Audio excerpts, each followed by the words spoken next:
बर्बाद करने के सपने देखने वाला पाकिस्तान का पूर्व आईएसआई चीफ अब खून के आंसू रोएगा, क्योंकि पाकिस्तान की सेना इस पर कोर्ट मार्शल की कार्रवाई करने जा रही है। कौन है ये चीफ, विस्तार से बताएंगे। और क्यों बन रहे हैं केजरीवाल रेवड़ियों के बादशाह। इसके अलावा सुप्रीम कोर्ट ने वर्शिप एक्ट पर आज क्या कहा। खबर प्रधान शो देख रहे हैं आप, मैं हूं संगीता श्रीवास्तव। बात करेंगे पाकिस्तान की, तो वो भारत के खिलाफ साजिश रचता था। उसने कई खुफिया दस्तावेजों से की छेड़छाड़। अब पाकिस्तान में मिलेगी मौत की सजा, क्योंकि महज 4 माह में ही चार्जशीट फाइल कर दी गई।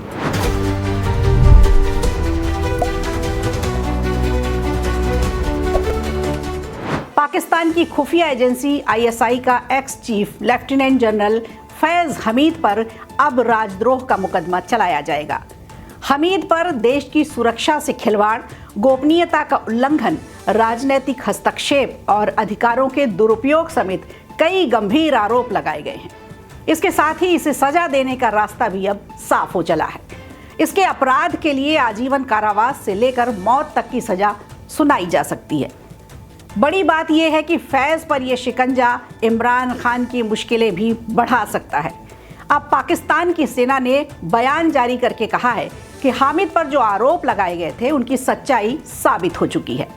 पाकिस्तानी सेना ने भी ये कहा है कि 9 मई 2023 को जो बवाल हुआ था उसकी जांच अलग से चल रही है।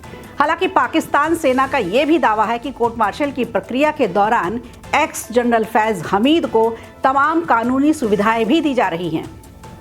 फैज पर कोर्ट मार्शल के अलावा कई दूसरे मामलों पर भी पड़तालें जारी हैं। आपको बता दें, अगस्त माह से ही पाकिस्तानी सेना ने इसे अपनी हिरासत में ले रखा है। फैज हामिद वही शख्स है जो 2 साल पहले तक पाकिस्तान का सबसे ताकतवर शख्स माना जाता था। ये पूर्व प्रधानमंत्री इमरान खान के करीबी भी रहा। खबरें तो ऐसी भी रहीं कि इमरान खान कमर बाजवा के बाद फैज हामिद को ही अगला सेना प्रमुख बनाना चाहता था। इधर पाकिस्तान के रक्षा मंत्री ख्वाजा आसिफ ने भी पूर्व प्रधानमंत्री इमरान खान और एक्स चीफ फैज हमीद के रिश्तों पर उंगली उठाई है। इस साझेदारी पर आसिफ ने आरोप लगाया है कि फैज हमीद ने ही इमरान खान को सत्ता में वापस लाने में बड़ी भूमिका निभाई थी। जनरल फैज ने 2018 में चुनावों के दौरान इमरान खान की पार्टी का गुप्त समर्थन किया था, जिससे पीटीआई को सत्ता में आने में मदद मिली थी। हालात तो इशारा कर रहे हैं कि इमरान खान का ट्रायल भी मिलिट्री कोर्ट में चल सकता है। इस बात का इशारा पहले भी किया गया था, हालांकि अब तक इस पर कोई फैसला नहीं हुआ है। माना जा रहा है 9 मई के भीषण बवाल में जांच के बाद इमरान पर भी गाज गिर सकती है। फिलहाल फैज पर कोर्ट मार्शल की कार्रवाई जारी रहेगी और यदि 9 मई की हिंसा पर पड़ताल इनके विपरीत आई तो मामला और भी ज्यादा गंभीर हो सकता है। इसमें इमरान खान भी बुरी तरह फंस सकते हैं। इसका डर इमरान खान को भी है, जिसे लेकर इमरान कई बार कोर्ट का दरवाजा खटखटा चुके हैं। आपको बता दें, मिलिट्री कोर्ट यदि कोई सजा सुनाती है तो उसमें आर्मी चीफ की भी मंजूरी होती है। और मुनीर के साथ इमरान के रिश्ते जग जाहिर हैं। सत्ता से हटने के बाद मुनीर हमेशा इमरान के निशाने पर ही रहे। अब अगर ये केस मुनीर के पास पहुंचता है तो इसका क्या हश्र होगा, ये किसी से छुपा नहीं है। तो मानकर चलिए कि भुट्टो के बाद पाकिस्तान में एक बार फिर इतिहास दोहराया जा सकता है। अब बढ़ते हैं अगली खबर की ओर और अपने चुने हुए नेता से आप क्या अपेक्षा रखते हो कि क्या नेता जनता को रेवड़ियां बांटे या फिर जनता की मूलभूत सुविधाएं जुटाए। प्रदेश के सीएम से बुनियादी सुविधाएं जुटाने की उम्मीद रखी जाती है, जैसे बिजली, पानी, रोजगार, स्वास्थ्य और स्वच्छता। दिल्ली में चुनाव हैं। दिल्ली के पूर्व सीएम अरविंद केजरीवाल को रेवड़ी बांटो योजना भी शुरुआत करनी पड़ रही है, क्योंकि दिल्ली के चुनाव हैं। दिल्ली चुनाव से पहले ही अरविंद केजरीवाल ने महिला कार्ड खेल दिया है और अगर दिल्ली में दोबारा से आम आदमी पार्टी की सरकार आती है तो दिल्ली की महिलाओं को महिला सम्मान योजना के तहत 2100 रुपए दिए जाएंगे। हैरानी की बात तो यह है कि दिल्ली वित्त मंत्रालय ने 18 साल से ज्यादा उम्र की महिलाओं को 1000 रुपए देने पर भी आपत्ति जताई थी, लेकिन केजरीवाल ने कैबिनेट की बैठक के बाद ये ऐलान किया है। चुनाव जीतने के बाद 1000 रुपए की जगह 2100 रुपए दिए जाएंगे।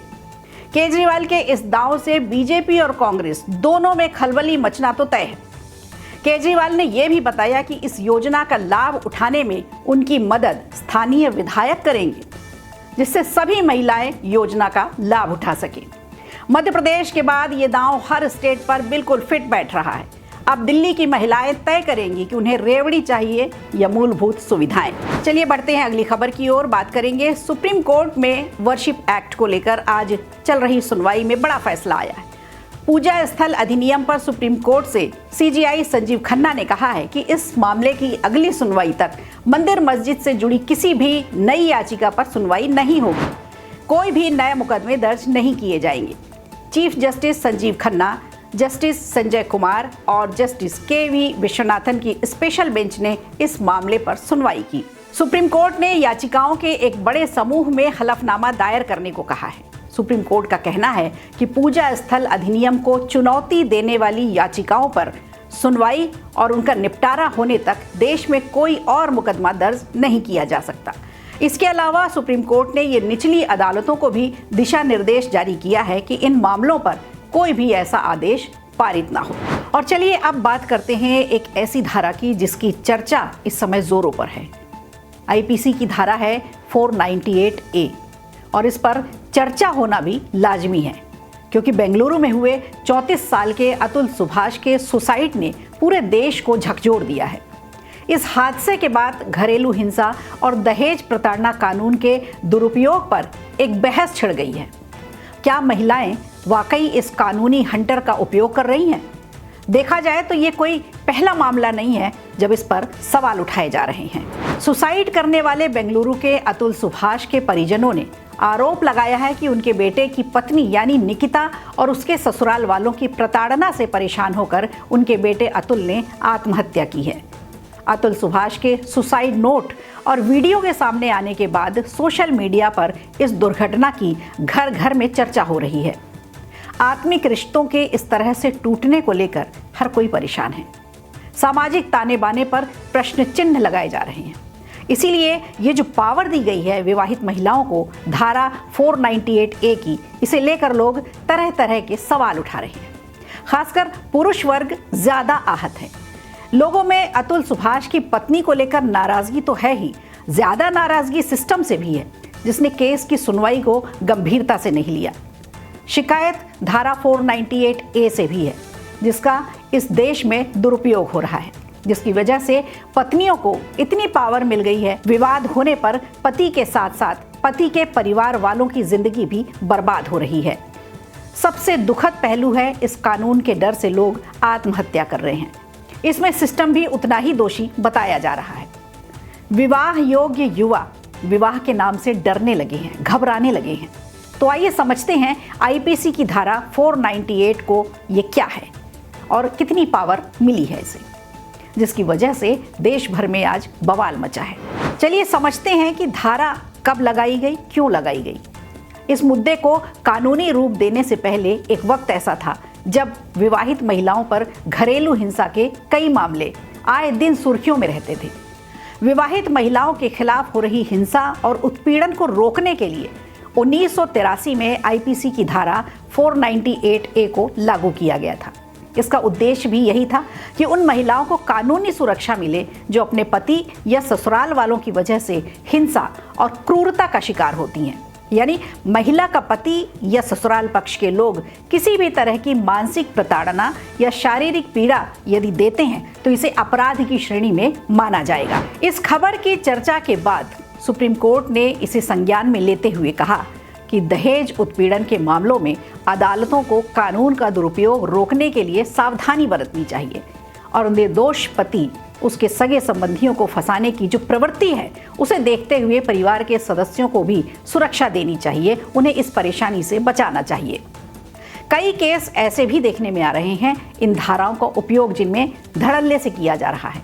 आपको बता दें सुप्रीम कोर्ट ने इन धाराओं के दुरुपयोग की वजह से एक मोहल्ला कमेटी भी बनाने का आदेश दिया था जो इन सारे मामलों की देखरेख करता है, क्योंकि कभी कभी ऐसे लोग भी फंस जाते हैं जिनका दूर दूर तक इस मामले से कोई लेना देना ही नहीं रहता या ऐसे केस में उनकी कोई भागीदारी नहीं होती।